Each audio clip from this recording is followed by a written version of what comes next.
Good, Peter.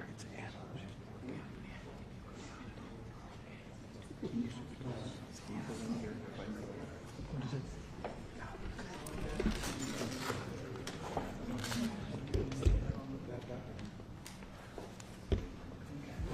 Good.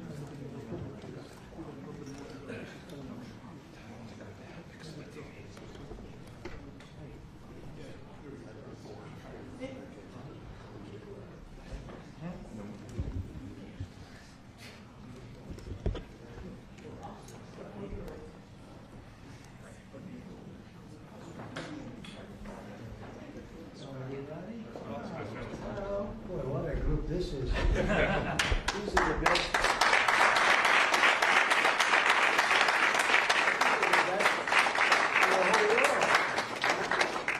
The whole world, IBM, the whole group, huh? What a wonderful culture and what a wonderful group of people. Thank you very much for coming. It's really nice. Thank you. Come on, I'll slide over here someplace.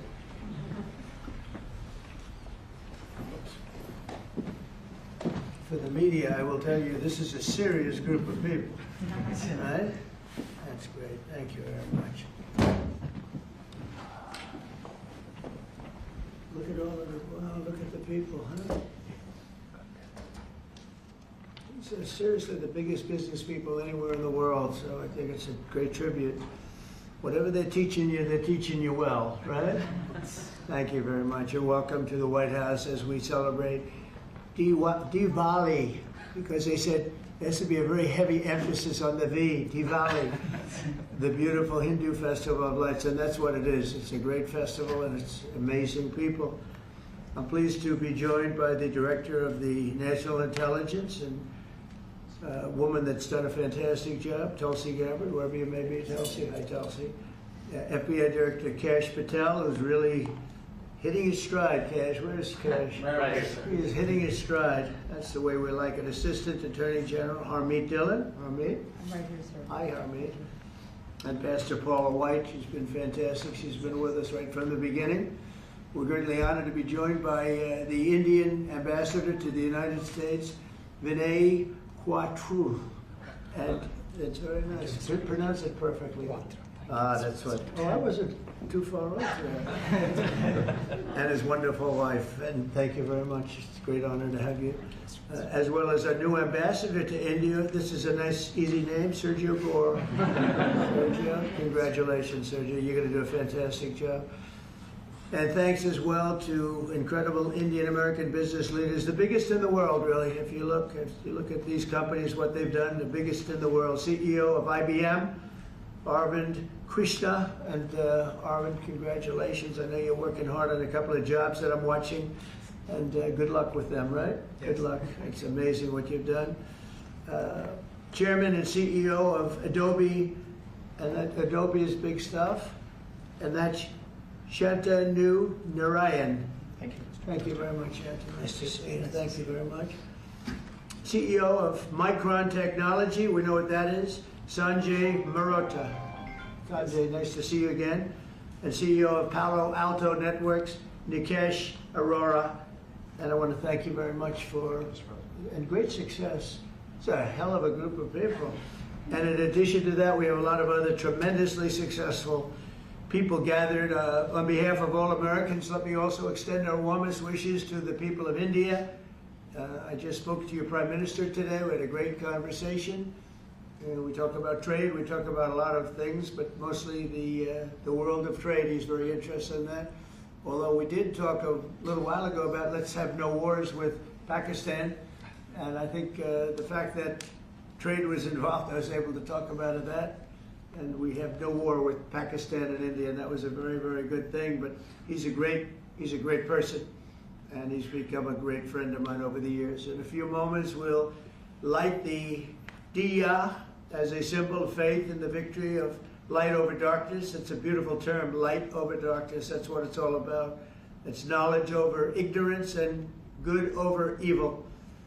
During Diwali, revelers recall ancient stories of enemies defeated, obstacles removed, and captives freed. The glow of the diya flame reminds us to seek the path of wisdom and to work with diligence and to always give thanks for our many blessings, and we do have many blessings. Everybody in this room has many blessings, and even I will say, I'm not going to use the word fake news, I refuse to use it. Media has some good blessings. One of the blessings is that you didn't have to stand in the mud outside anymore. You know, you now have a beautiful stone surface, the identical color of the White House. For years they had to stand when we had press conference in the mud because it was grass, and I decided to take care of that, so I think they appreciate it. As we look back in the past year and really look up to the next number of years and hopefully decades and centuries, we've got much to be thankful for. And think of it, a year ago we were a dead country. This country was a dead country, and now we're the hottest country anywhere in the world. These guys can testify to that because I know this. I watch their stock prices, and they're like rocket ships, right? Do they ever stop? Let's keep it that way, right? Let's not talk about it, right? Let's just keep it that way. It's amazing. We have more than $17 trillion. They're part of the reason.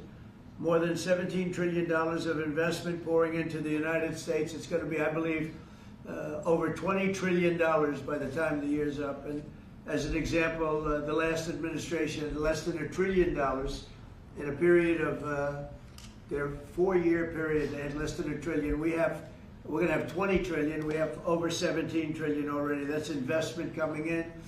And I think it's largely for two reasons. We had a good election on November 5th, but maybe more importantly, of course, it wouldn't happen if that election result didn't happen. I think much more importantly, we have tariffs that you build in the United States, you don't have a tariff to pay. You build outside and you have to pay a tariff. And we're taking in money at a level that no other country has ever seen. There's never been a country, I don't think, fellas, you agree with that? There's never been a country with an investment in less than a year, actually to be exact, less than 9 months, of $17 trillion, right? And I know you're all participating, aren't you, huh? So that's really good stuff.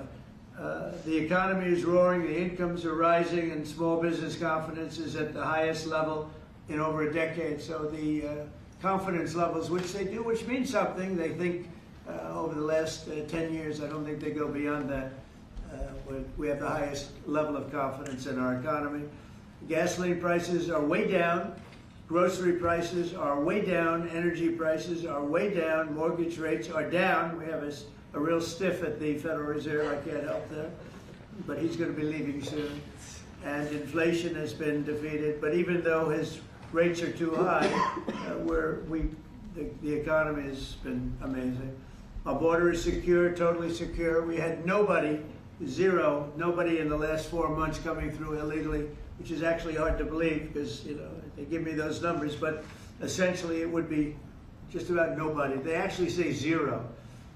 That's actually hard to believe because zero, when you had millions pouring across a year and a half ago, 2 years ago, but we have it down to practically nobody. And they are coming in, but they're coming in legally.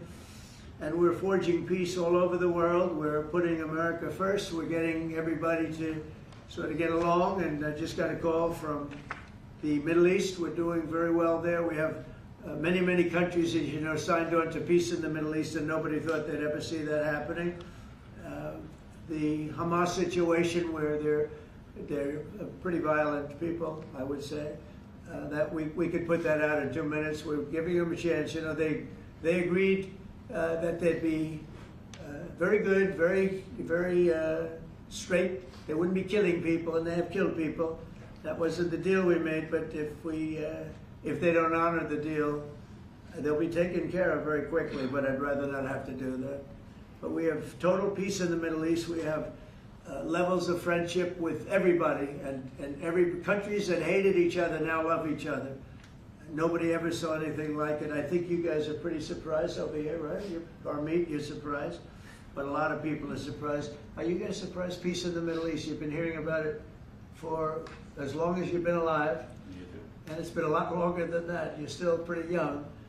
But we have peace in the Middle East. And so as we light the Diya, we look forward to a new year and a greater peace and a greater everything for all of us. And we want tremendous success, tremendous health. We're doing a lot of things in the world of health.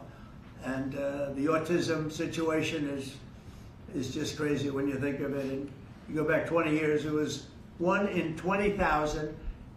And now it's 1 in 12. Is that hard to believe?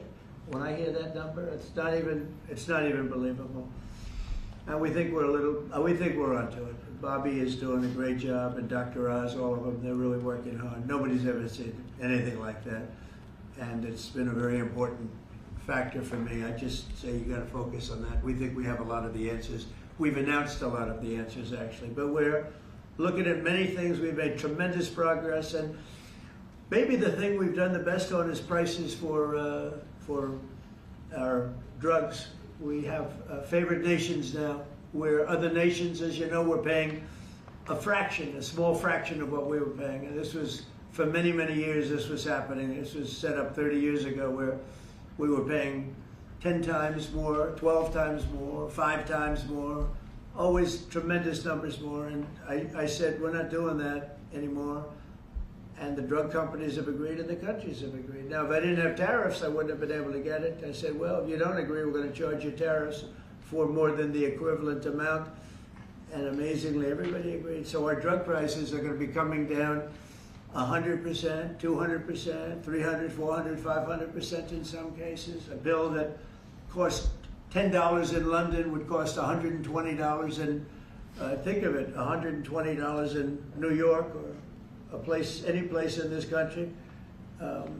A drug that cost $86 in Berlin cost $1,300 in New York and throughout the United States. So we're not doing that anymore. So we're just not doing it anymore.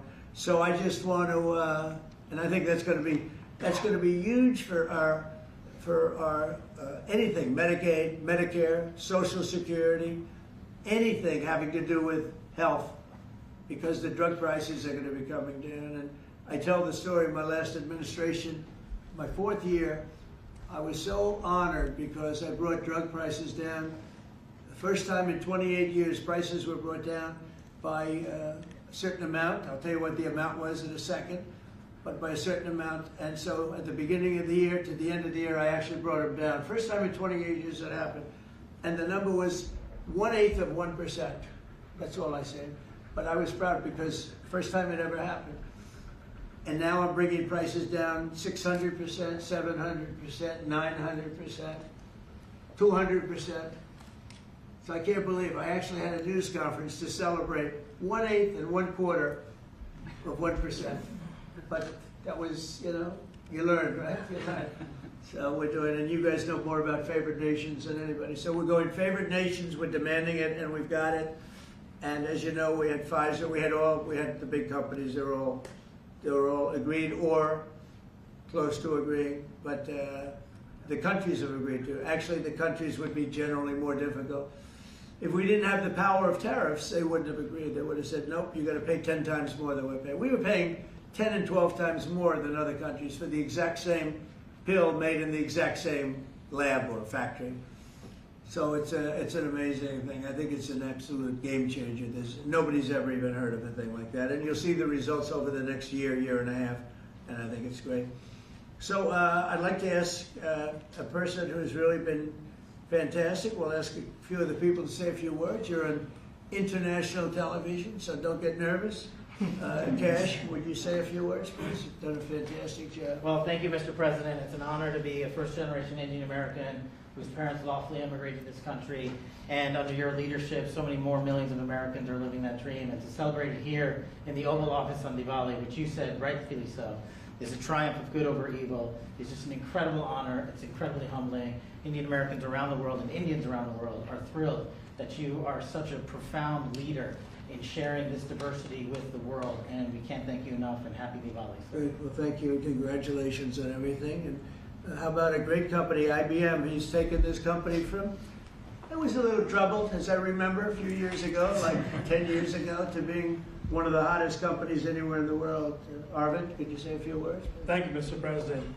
In the spirit of Diwali, we should also acknowledge all that the President and the administration is doing to really boost technology, innovation, and that leading to economic growth. I want to point out, people forget often how much public and private partnerships in the United States have mattered to boost technology. You look at semiconductors, you look at space, you look at the internet, mobile, and hopefully quantum down the road. So, Mr. President, I'd like to thank you for all that you're doing to boost our technology leadership. Well, you have done amazingly, and I just think it's incredible. I know exactly what you've been through, because it was a troubled company until you came along, and you made it very untroubled. You made it a rocket ship, so I congratulate you. Thank you, Arvind, very much. We have a very, very great company, Adobe, and Shanta, could you say maybe a few words, please? Sure. Thank you, Mr. President. And first, it's such an honor, to be here in the Oval Office and to celebrate Diwali, which for all of us growing up, as you pointed out, was, the victory over triumph over evil, light over darkness.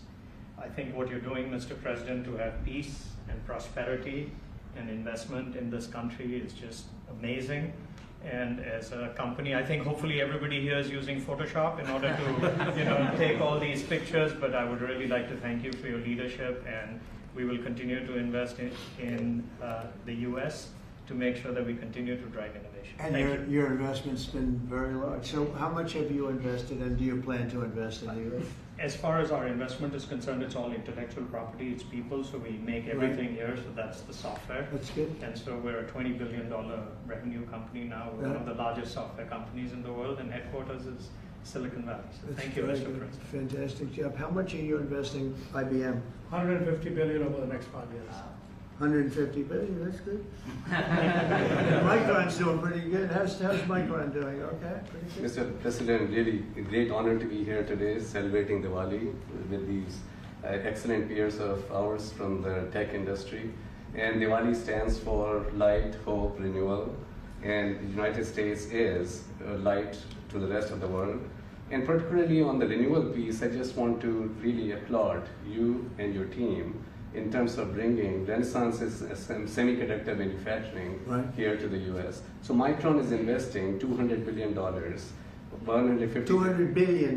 billion in leading edge memory manufacturing, and in the course of next few years, we'll have 40% of our manufacturing here in the U.S. And this will add, over the course of years, 90,000 jobs and $1.5 trillion impact to the economy. So we are very thankful to the support that we get from your team and Mr. President, from you, in terms of bringing memory here to the U.S. And memory is key with AI today, right? Yeah. You always talk about memory. I have a good memory, but those machines have a better memory, right? No matter what you do. Absolutely. That's fantastic, really fantastic. Nikesh, Palo Alto is a hot one, and tell me about that. Go ahead, please. Mr. President, thank you for having me here, and it's a pleasure and honor Great to be honor. able to celebrate Diwali with you. As my colleagues have said, this is a triumph of good over evil and prosperity, and what you've done in the last 9 months in terms of making the United States one of the most business-friendly administrations, and allowing us all an opportunity to invest, not just in technology, but in our people. It's just amazing. We are now the largest cybersecurity company in the world, and we just recently, that's good. recently spent $25 billion in sourcing technology. So all cyber security is made in the United States. We believe that the next bastion in the world is going to be a cyber war, and we just want to make sure we are prepared as a country, and we make sure all of our companies and our critical infrastructure. Fantastic job. It's amazing what you've done. And all of these people, to me, they mean two things: big investment, but the big investment I like because of jobs. It's a tremendous number of jobs that they've produced. Would you say a couple of things about your great company, please? Thank you, Mr. President. I'm with Stone Point Capital, private equity, which I'm sure you know, and we just raised a new $11.5 billion fund, and we obviously invest very heavily in financial services technology, and so it's actually an honor to be here in the Oval Office with you, and as a fellow Winkwood member too, I've always it's always a pleasure to be with you, and I got to tell you, you're the best president that I've ever seen, and we're so proud of you. Thank you very much. I'm glad I asked him to say that. Would you like to say something about the great job you're doing? Right here. Anybody back here? These are all incredible people that everybody looks in the business world. Everybody looks up to them. Please go ahead. Would you like to say something? Thank you for your leadership. Thank you for your leadership. I love that. I love this. I didn't ask him. I'm running a tech business for 21 years. We build products on AI and machine learning. Thank you, Mr. President. And it's going great, right? Yes. Good. How about over here? We have some very unshy people. Harmeet, how about saying a few words? Well, thank you, Mr. President. It's a tremendous honor to have supported you 3 times and been part of your administration. And on this day of Diwali, I say on behalf of the United States Department of Justice that the message of the triumph of good over evil and knowledge over ignorance and justice over injustice is something that your administration is personifying, and it's a tremendous honor to be part of it, and thank you very much for including us here today. Good, and you're at the DOJ and doing a fantastic job. Thank you, sir. That's great. She's doing a good job, Cash, right? And Tulsi, we know, is doing a good job. What do you think, Tulsi? Yes, sir. Thank you very much. You are doing today what you have done throughout your time in service, is bringing people together from all across the country and all different backgrounds. And this day is, of course, very special to so many of us because while it is the celebration of hope and light and renewal, we can never forget that the source of that hope, light, and renewal comes from God's love for every single one of us. And so today we celebrate God, His love, and the blessings that He has shared with all of us. Oh, fantastic. Thank you all very much. Anybody like to say anything? Or would you like to say something, please? Mr. President, let me start first of all by expressing a deep sense of gratitude for opening up White House, Oval Office, your home, to mark Diwali's Festival of Lights, which is celebrated by over 1/5 of humanity. And as Cash said, you are showcasing the strength of diversity through this celebration. So it's truly a great honor, and thank you very much for that. May I also, on behalf of my Prime Minister and my own behalf, wish you and your loved one a very, very happy Diwali greetings, particularly to over 5 million strong Indian diaspora in the US. Right. And may I close by making a wish, which is normally we do for Diwali. We wish that the light of Diwali continues to shine on your success and on the strength of India-US partnership. Thank you very much. So, spoke to him today. He's doing well. And your country is doing very well, you know that. Thank you, Mr. President. So we're supposed to light something, but I thought maybe because he's had such an outstanding year, I'm going to ask Arvind to maybe do the honors. Can you handle it for me, Arvind? I think you might do a better job than me. So if you could take care of that, it'd be great.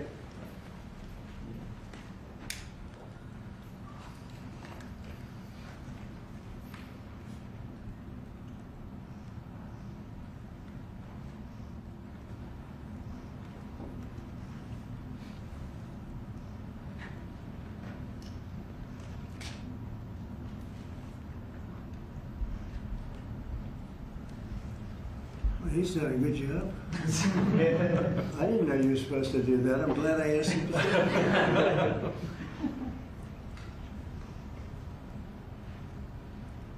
Would you like to come to light? Yeah, if you want.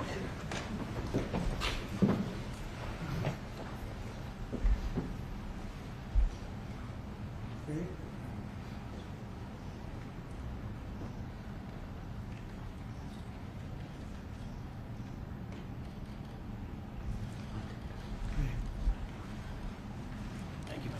Thank you all. Thank you.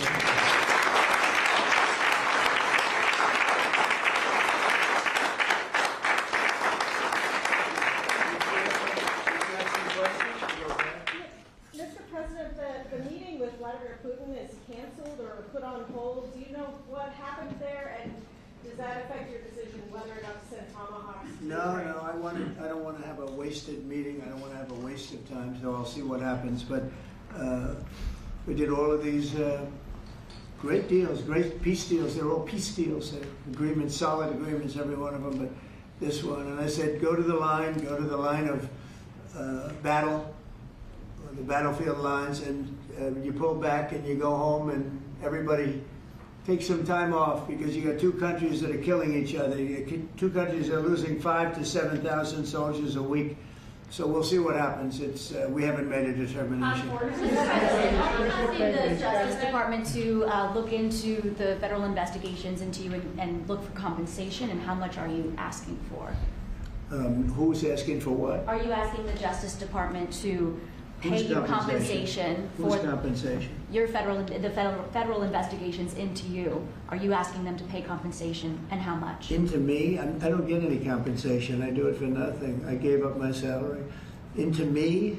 No, it's going to be the Justice Department. Are you asking them to pay you compensation for the federal investigations that happened to you? And how much are you asking well, for? I guess they probably owe me a lot of money for that. Oh, probably, yeah, that's true. That's very interesting. No, I get no salary. I gave up my salary. It's a good salary. Not as much as these guys make, but that's okay. It's a lot of money. And I don't, as you know, I didn't take it in the first 4 years. I'm not taking it in these 4 years either. But as far as all of the litigation and everything that's been involved, yeah, they probably owe me a lot of money. But if I get money from our country, I'll do something nice with it, like give it to charity or give it to the White House while we restore the White House. And we're doing a great job in the White House. As you know, the ballroom is under construction. It's going to be, they've been trying to get it for 150 years. And it's really, I think it's going to be fantastic. But we'll see what happens. I mean, we have numerous cases having to do with the fraud of the election, the 2020 election. And because of everything that we found out, I guess they owe me a lot of money, but I'm not looking for money. I'm looking for really, I think it's got to be handled in a proper way. If it's not handled in a proper way, we don't want it to happen again.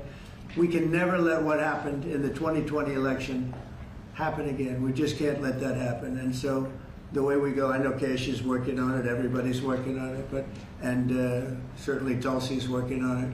We can't let that happen again to our country. Look at what's happened where you have millions of people being allowed to come into our country, all because of a crooked election, where they come from prisons, they come from jails, they come from mental institutions and insane asylums, they're drug dealers.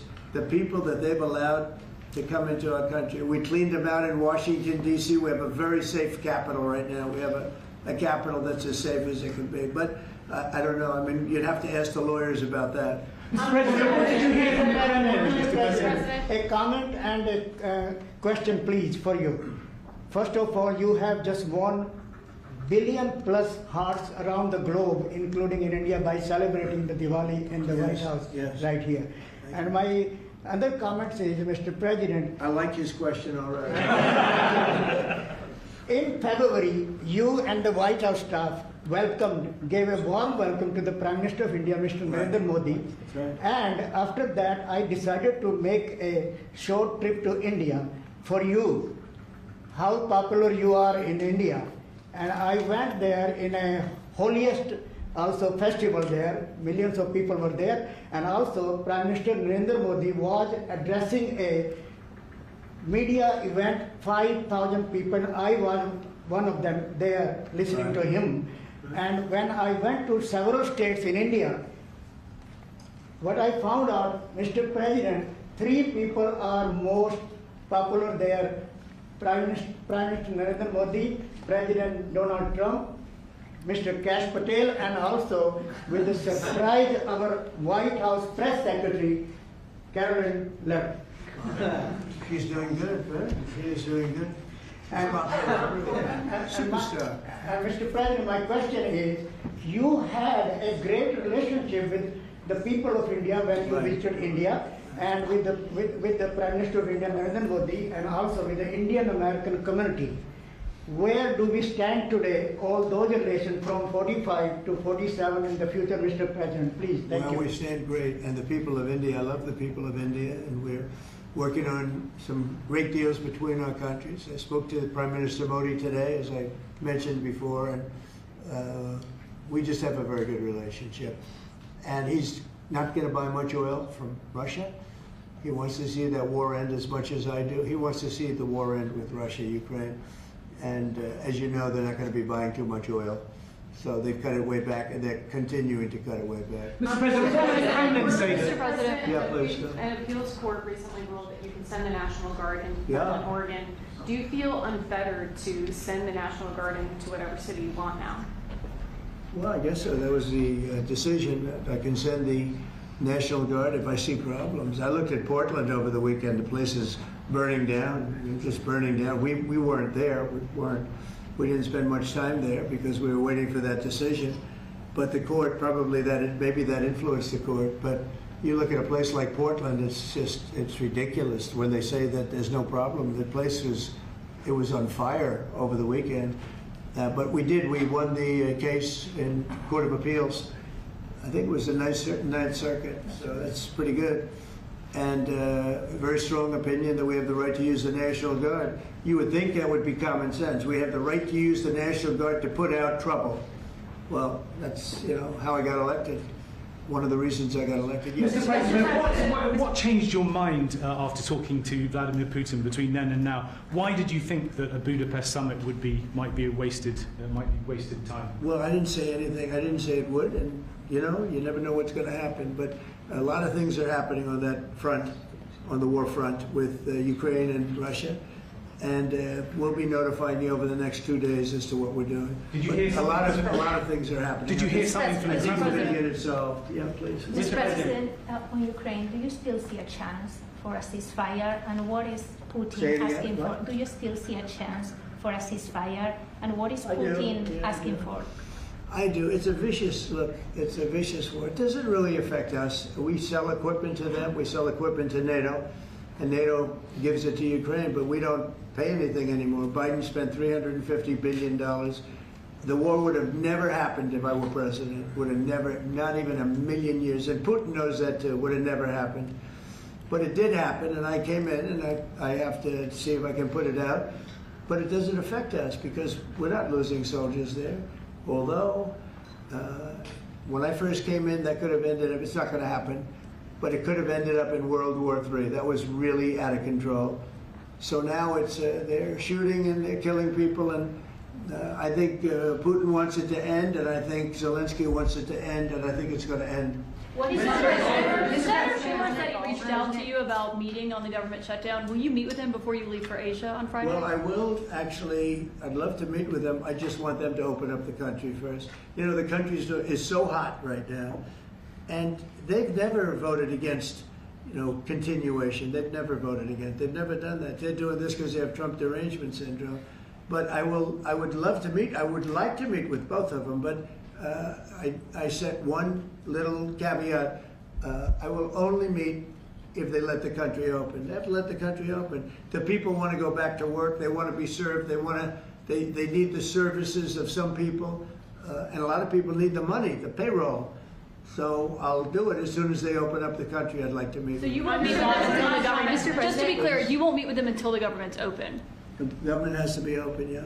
Mr. President. You know how long it would take for them to do that? Just say, okay, government's open. That's it. There is nothing. How long? They're not negotiating. What they're doing is saying they lost the negotiation, and when we got the great big beautiful deal done, they lost that negotiation. Now they're saying, well, we want to get some of the things we lost. But the problem is the things they lost are very bad for our country. We don't want to have people come over from all over the world, from prisons and all, and have them have their health care paid for. We want to take care of people that are here, that are American citizens and all. So they want $1.5 trillion of money to be wasted and jeopardize the health care of other people. We're not going to do that. So I would love to meet with them. We want the country open first. Mr. President, a new poll shows that if Curtis Sliwa dropped out of the New York mayoral race, then Andrew Cuomo would only trail Mamdani by 4 points. Would you call Curtis Sliwa to drop out of the race so that can happen? Well, I looked at the polls, and looks like we're going to have a communist as the mayor of New York. It'll be very interesting. But here's the good news. He's got to go through the White House. Everything goes through the White House, at least this White House it does.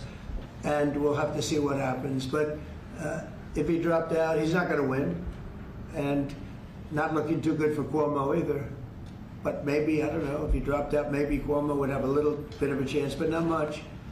Because it looks like the lead is, it's not a great lead, but it's big enough that he should be able to win. So, I don't know that I want to get involved. It's really a question of, would I rather have a Democrat or a communist?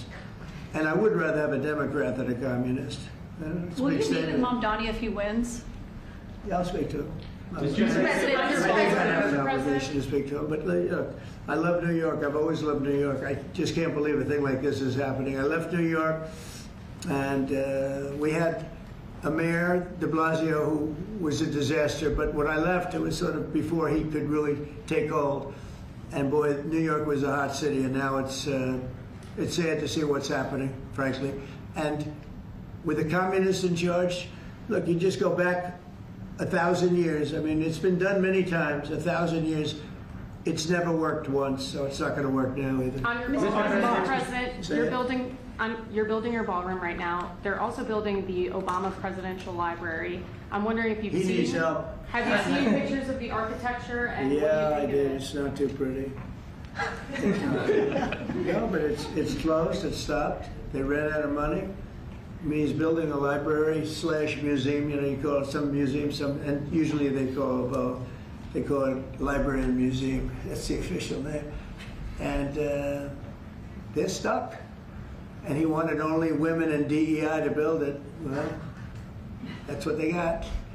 And the construction workers are standing out there and saying, we want to be able to build it. You know, I built a great building in Chicago, as you know, a big, beautiful building, one of the tallest buildings in the country. And we got it built very quickly, very well. And we used the construction workers of Chicago. They're great workers. They're great construction people.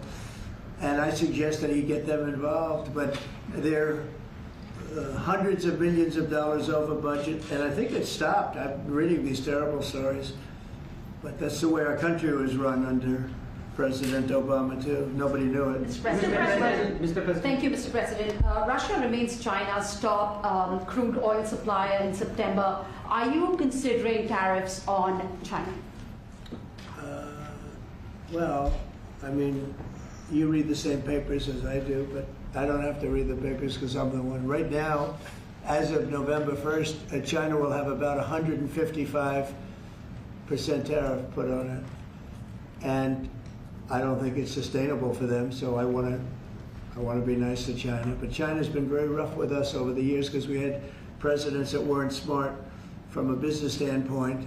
Some were good politicians, some weren't even good politicians, but they allowed China to take advantage of us and every other country to take advantage of us. If you see, I made a deal with the European Union, I made a deal with Japan, with South Korea, made a lot of these deals that are great deals, and I was able to do it. It's really national security. I was able to do it because of tariffs. And we're getting hundreds of billions, even trillions of dollars paid into the United States. We're a very rich country again. We'll start paying off debt.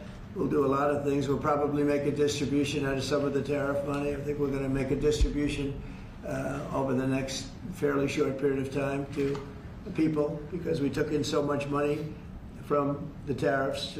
Just European Union, $650 billion.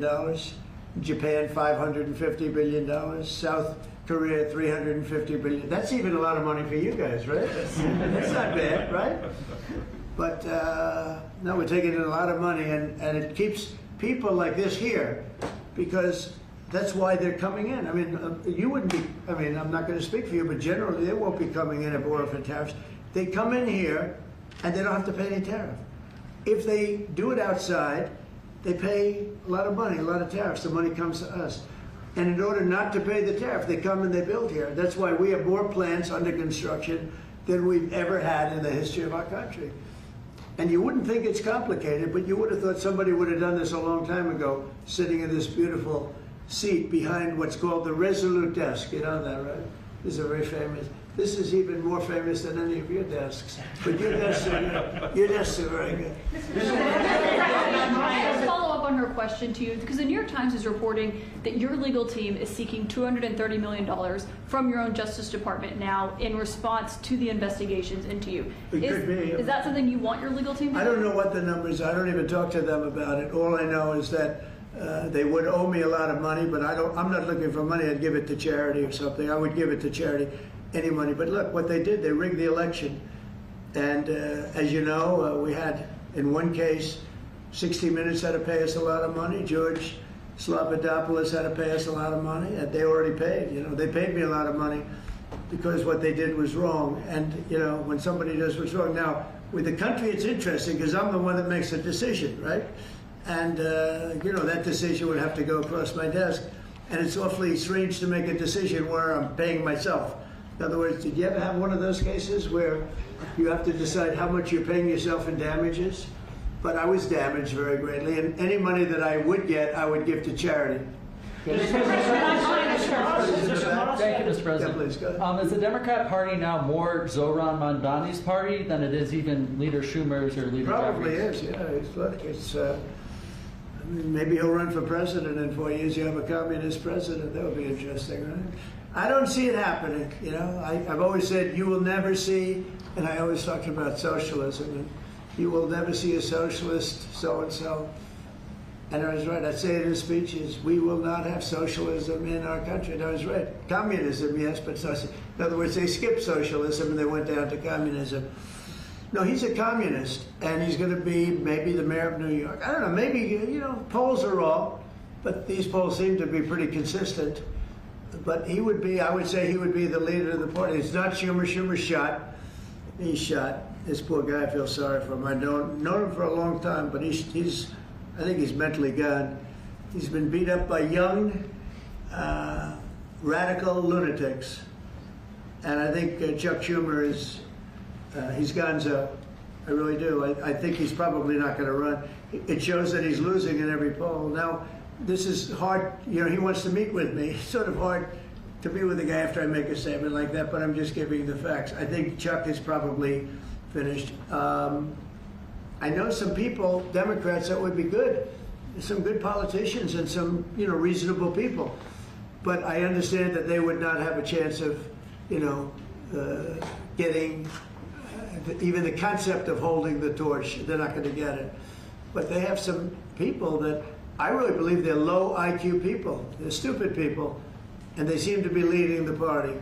So we'll see what happens. Look, the Republicans are strong. We have great leadership. We're very strong in every way, and we're going to keep it that way. But we are really a strong party. You know, our party's grown magnificently. We've got, look at all the union votes I got. Nobody thought that was ever possible. Look at the election where I won I won everything. I won all 7 swing states. If you win 3 or 4 swing states, you're doing great. I won all 7 by a lot. And I think the best thing when you look at districts, 2,700 versus 525. That's big. That's why the map shows all red. So we won in a tremendous landslide, and that's because people like our policy. I guess they like me, but they like my policies. Strong borders, good education, low taxes. You know, in the great big beautiful bill, we got the biggest tax cut in history. Not only no tax on tips, no tax on Social Security, no tax on overtime, we got the biggest tax cut in the history of our country in the bill that we just approved. And I think people see that and they like it, and that's why we're doing well, but they are not. They do not have leadership. Thank you very much, everybody. Thank you, Thank you very much. Thank you, guys.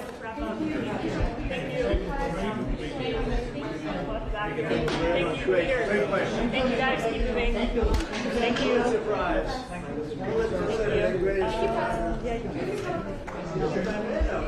Tell them. Okay, see this man over here? Does everybody know him? HP. He's a very good guy.